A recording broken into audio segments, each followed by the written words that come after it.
اس لیے آپ علیہ الصلوۃ والسلام نے فرمایا کہ جب آدمی صبح کرتا ہے تو تمام اعضاء اپنی زبان حال سے اس زبان سے کہتے ہیں تو ہم پہ رحم کھانا، ہمارے معاملے میں اللہ سے ڈرنا، تجھے اللہ نے ہمیں تم سے تیرے ساتھ جوڑ دیا ہے، اگر تو ٹھیک رہے گی تو ہم بھی ٹھیک رہیں گے، اور اگر تو غلط استعمال ہوئی تو ہم بھی سب بیکار استعمال ہوں گے۔ زبان ویسا تو دل، نبی علیہ الصلوۃ والسلام فرمایا دل بنیاد ہے،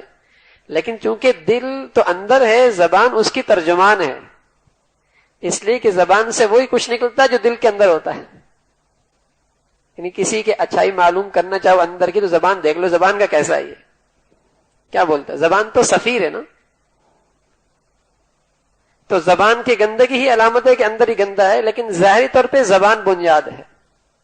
تو اس کے غلط استعمال سے سارے اعضاء کا استعمال غلط، تو صبح صبح کہتے ہیں۔ اس لیے پیارے نبی علیہ الصلوۃ والسلام فرمایا کرتے تھے کہ جو مجھے دو چیزوں کی ضمانت دے دے تو میں اسے جنت کی ضمانت دیتا ہوں۔ ایک فرمایا کرتے جو دو رانوں کے درمیان ہے یعنی شرمگاہ، اور دوسری جو دو جبڑوں کے درمیان ہے یعنی زبان، جو مجھے ان کی ضمانت دے دے کہ نہیں غلط استعمال نہیں کرے گا تو میں ضمانت دیتا ہوں اس کے لیے جنت کی۔